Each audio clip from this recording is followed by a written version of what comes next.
সভাপতি কমরেড সোহরাব দা উপস্থিত আছেন।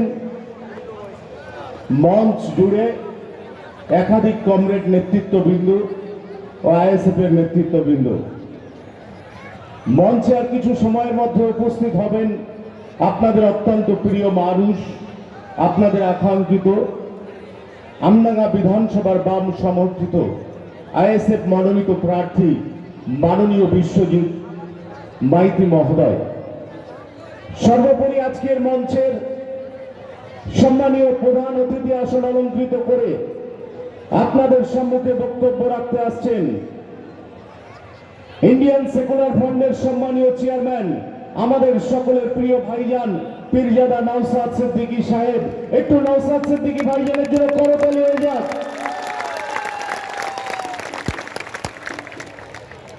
আপনাদের প্রতি কৃতজ্ঞতা, সালাম, জোহার, আদাব জানিয়ে ছোট করে কয়েকটি কথা বলবো। আজকে আমডাঙ্গা বিধানসভার তৃণমূল কংগ্রেসের প্রার্থী বলছেন,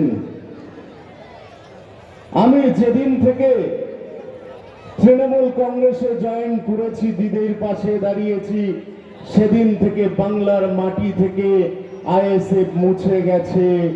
আমি সেই পীরজাদা তৃণমূল কংগ্রেসের প্রার্থী কাশেম সিদ্দিককে বলতে চাই, তোমার বিধানসভা, তোমার আমডাঙ্গার মাটিতে আজকে এসে একটু দেখে যাবেন নওশাদ সিদ্দিকীর আগমন উপলক্ষে যে জন উচ্ছ্বাস, জনপ্রাণের, জনস্রোত চলেছে, এটা একটু দেখে যাবেন। তবে দয়া করে একটা প্রেসারের ট্যাবলেট খেয়ে আসবেন, নইলে আজকের পরে আপনার মস্তিষ্কে যে প্রেসার উঠে যাবে আর নামাতে পারবেন না।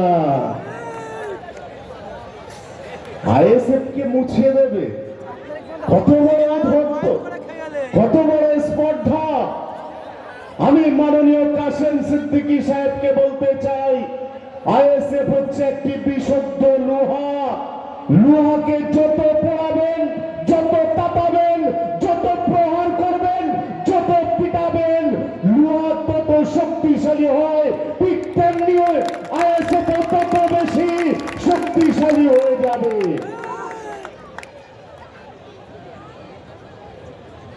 গত কয়েকদিন আগেই খুব সম্ভবত এই মাঠে বাংলার মুখ্যমন্ত্রী মাননীয়া মমতা বন্দ্যোপাধ্যায় এসেছিলেন। আমি জানি গোটা আমডাঙ্গা আমার পরিচিত, আমার চেনা মাটি। সেদিন এই মাঠে যদি আমডাঙ্গা এলাকার স্বনির্ভর গোষ্ঠী করা মায়েদেরকে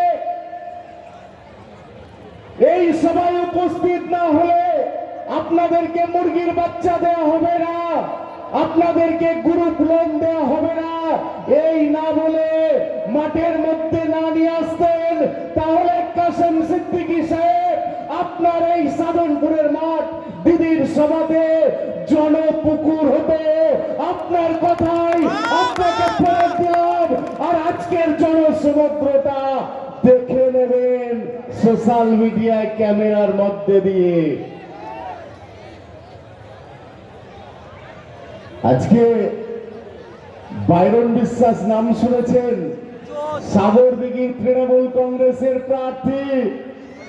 তিনি গত 23 তারিখের নির্বাচনের পরের দিন বলছে, সাগরদিঘিতে আমি তৃণমূল কংগ্রেসের প্রার্থী বাইরন বিশ্বাস হারছি, জঙ্গিপুরের জাকির হোসেন হারছে, শামশেরগঞ্জে অমুক হারছে, ফারাক্কাতে অমুক হারছে। এ তো টেলার হে টেলার, পিকচার আবি বাকি।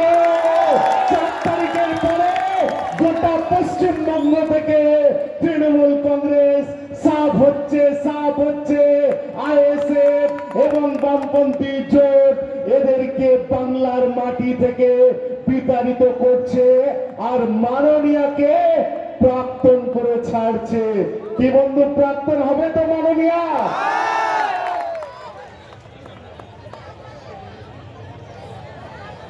আজকে কোন বাংলার মাটি, কোন ভারতবর্ষের মাটিতে দাঁড়িয়ে কথা বলছি আমি আপনি? বাংলার মাটিকে বিভাজনের মাটি করতে চাইছেন এই তৃণমূল কংগ্রেস ও বিজেপি। যে বাংলার মাটিতে মহামানব রামকৃষ্ণ পরমহংসদেব এসেছিলেন, সেই রামকৃষ্ণ পরমহংসদেব গুরু আদেশ পেয়ে গিয়ে মসজিদে প্রথমে ছুটে চলে গিয়েছিলেন, মসজিদে গিয়ে গোটা কোরআন শরীফটা পাঠ করেছিলেন। তারপরে তিনি মন্দিরে গিয়ে গীতা পাঠ করেছিলেন।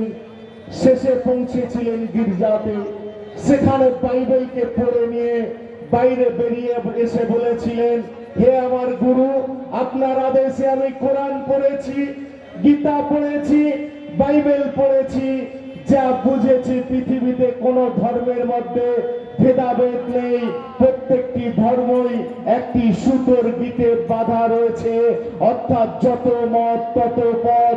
তাই তো আমি আশফাকুদ্দিন একটি মুসলিম পরিবারের জন্মেও যেমন বলতে পারি লা ইলাহা ইল্লাল্লাহু মুহাম্মাদুর রাসূলুল্লাহ, ঠিক তেমনি আমি বলতে জানি ইয়া দেবী সর্বভূতেষু বুদ্ধিরূপেণ সংস্থিতা নমস্তিয়া নমো নমঃ, ইয়া দেবী সর্বভূতেষু শক্তিরূপেণ নমস্তিতা সমস্তিয়া নমো নমো নমঃ। এটাই তো বাংলা তথা ভারতবর্ষের কৃষ্টি কালচার, ঐতিহ্য, সংস্কৃতি। এটাকে রক্ষা করার জন্যই আজকে বাংলার মাটিতে নওশাদ সিদ্দিকী ভাইজানদের আগমন ঘটেছে।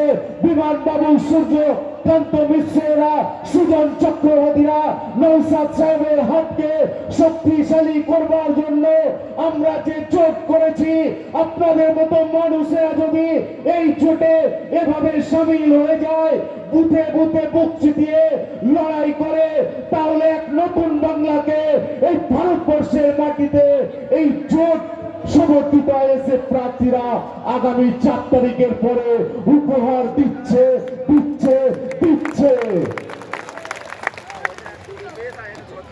আজকে আপনাদের এই মঞ্চে কোন নওশাদ সিদ্দিকীর আগমন হবে?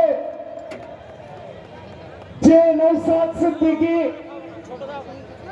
একদম রোগা হালকা চেহারার মানুষ, পরিষ্কার বর্ণের, উচ্চ লম্বা, মাথাতে একটি কালো টুপি, মুখে অল্প কিছু সংখ্যক দাড়ি নিয়ে গত 5 বছর ধরে বিধানসভার ভিতরে তৃণমূলের মানুষের টাকা আত্মসাৎ করা, রেশনের চাল চুরি করে খাওয়া মোটা মোটা বিধায়ক মন্ত্রীদেরকে বিধানসভার মধ্যে যে নওশাদ সিদ্দিকী একাই লেজে গোবরে করে ছেড়ে দিয়েছেন, আজকে সেই নওশাদ আপনাদের সম্মুখে আসছে।